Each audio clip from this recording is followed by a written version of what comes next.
చిత్రకారులు, చిత్రకారులు, ఏమైపోయాడు మనిషి? చిత్రకారులు,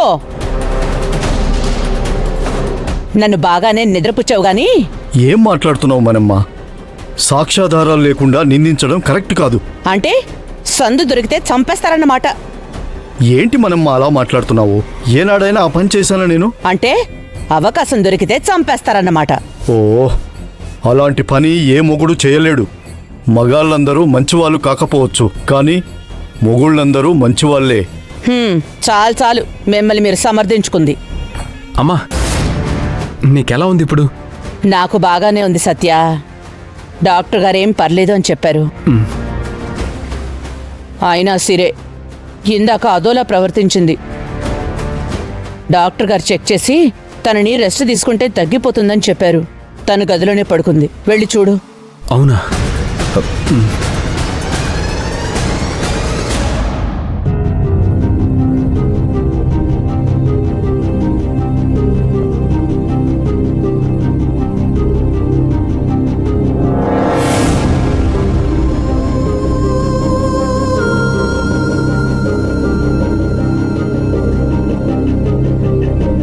సిరి, సిరి, ఏమండి వచ్చేసారా? మీరు వెళ్ళిన పని ఏమైంది? వాయిదా పడింది సిరి. నీకేదో అయిందని అమ్మ చెప్పింది. ఏం జరిగింది సిరి? అత్తయ్య గారి కోసం డాక్టర్ వచ్చారు కదా, ఆయన పేరు మోహన్ అంట. డాక్టర్ మోహన్. ఆ పేరు వింటేనే నా తలంతా పట్టేసినట్టుంది. చెవుల్లో మోహన్ అనే పేరు మారు మోగుతున్నట్టు అసలు నాకంతా అదోలా ఉందండి. సిరి, ఫోన్లో ఏం చూస్తున్నావు? నేమ్స్ లిస్ట్ చూస్తున్నాను. ఎందుకు? మోహన్ అనే పేరు విన్నప్పుడు వింతగా ఏదోలాగా ప్రవర్తించాను కదా, అలాగే వేరే ఇంకేవైనా పేర్లు విన్నా అలా జరుగుతుందేమోనని టెస్ట్ చేస్తున్నాను. నీకేమైనా పిచ్చి పట్టిందా సిరి? అవును, పిచ్చే పట్టింది. ఆ మోహన్ పేరు వినగానే నాకు పిచ్చే పట్టింది. ఇంకా ఇందులో ఉన్న పేర్లతో నాకింకేమైనా జరుగుతుందేమోనని చూస్తున్నాను. నువ్వు అతిగా ఆలోచించడం మానే. అసలు నాకే ఎందుకు ఇలా జరుగుతుంది?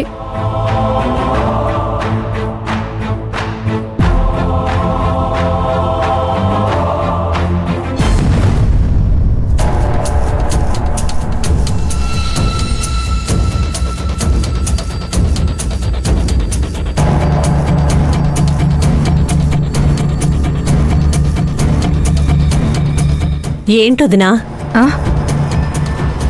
ఏదో చెప్పబోయి వెళ్ళిపోతున్నావేంటి? ఏం చెప్పమంటావు అన్నపూర్ణ? చెప్తే నువ్వెలా రియాక్ట్ అవుతావోనని ఆలోచించి వెళ్ళిపోతున్నాను. నాకు చెప్పకూడని విషయమైతే చెప్పకొదినా. అయ్యో, అలా ఏం లేదన్నపూర్ణ, నువ్వు తెలుసుకోవాల్సిన విషయమే. అయితే చెప్పు మరి, ఎందుకలా అంతలా ఆలోచిస్తున్నావు? అదే అన్నపూర్ణ, మన మంజుకి విడాకులైపోయాయంట.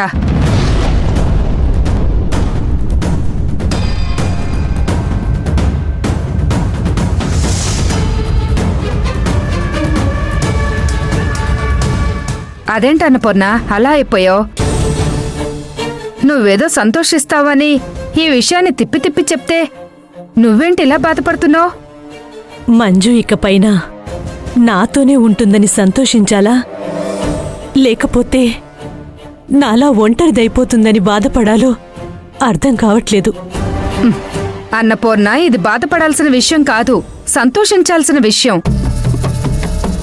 ఆ మొణమ్మ పీడ విరగడైపోయిందని, మన మంజుకి బాధల నుండి విముక్తి దొరికిందనుకుని ఇక ఆ ఇంటితో పూర్తిగా తెగతెంపులైపోయాయని సంతోషించాల్సిన విషయం అన్నపూర్ణ. ఎక్కడైనా వెళ్ళి మంజుని తీసుకురా. ఆలోచిస్తూ కూర్చుంటే ఏం ప్రయోజనం లేదు. మడమ్మ విడాకులయ్యాయంటూ మంజుని మెడపట్టి బయటికి గెంటేసేదాకా చూస్తామా?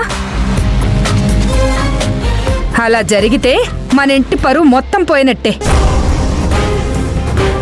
కావాలంటే మంజు సత్య దగ్గర చేసే సెక్యూరిటీ జాబ్కి వేరే వాళ్ళు వెళ్తారులే. వెళ్ళన్నపూర్ణ, వెళ్ళి తీసుకునిరా. నువ్వు ఇలా ఆలోచిస్తే ఏం లాభం లేదు. పద, మనిద్దరం వెళ్ళి మంజుని తీసుకొద్దాం. రా రా.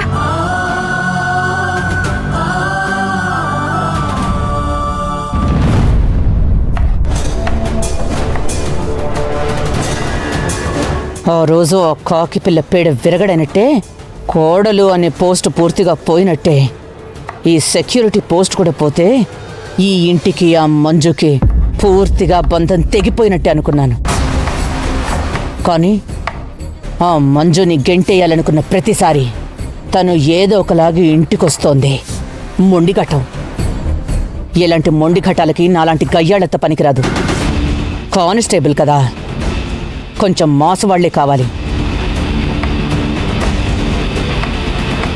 ఇప్పుడు ఈ మంజుని ఎవరి చేత ఎలా వెళ్ళగొట్టించాలి?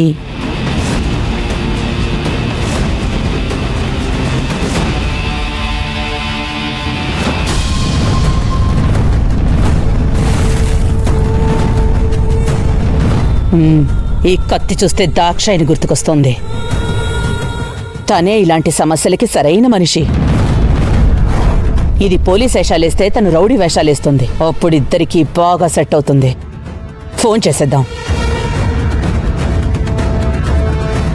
వద్దులే, నేను తనకి ఫోన్ చేసినప్పుడు తను బిజీగా ఉన్నానని ఫోన్ పెట్టేసింది కదా. చెయ్యాలా వద్దా? అవసరం మందైనప్పుడు అహంకారాలకి అహంభావాలకు అస్సలు పోకూడదు. చేసేద్దాం.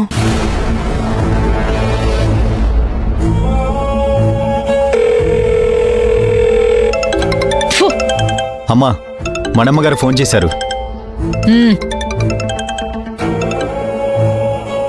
హలో దాక్షాయిని, నేను మణమ్మని. చెప్పు మణమ్మా, చాలా రోజులకి ఫోన్ చేశావు. ఏం లేదు దాక్షాయిని, నా కోడలతో నాకు చిన్న సమస్య. ఆ సమస్య నువ్వే పరిష్కరిస్తావని ఫోన్ చేశాను. ఏంటి, నువ్వు నీ కోడల సమస్యని పరిష్కరించలేకపోతున్నావా? అవును దాక్షాయిని, దాన్ని ఏమైనా చేద్దామంటే అదో పోలీస్ అయి కూర్చుంది. ఏంటి, నీ కోడలు పోలీసా? సబ్ ఇన్స్పెక్టరా లేక సర్కిల్ ఇన్స్పెక్టరా? కానిస్టేబుల్. ఓస్, అంతేనా? కోడలు కానిస్టేబుల్ అయ్యేసరికి భయం పట్టేసిందా?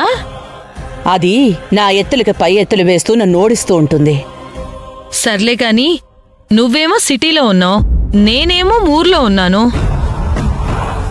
ఒక పని చేస్తాను, నా కొడుకు జాల్రెడ్డి అక్కడే ఉన్నాడు. వాణ్ణి నీ ఇంటికి పంపిస్తాను. ఏదైనా సమస్య ఉంటే వాడితో చెప్పు, వాడే చూసుకుంటాడు.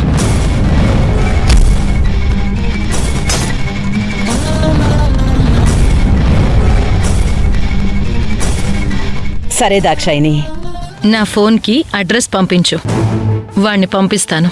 అలాగే.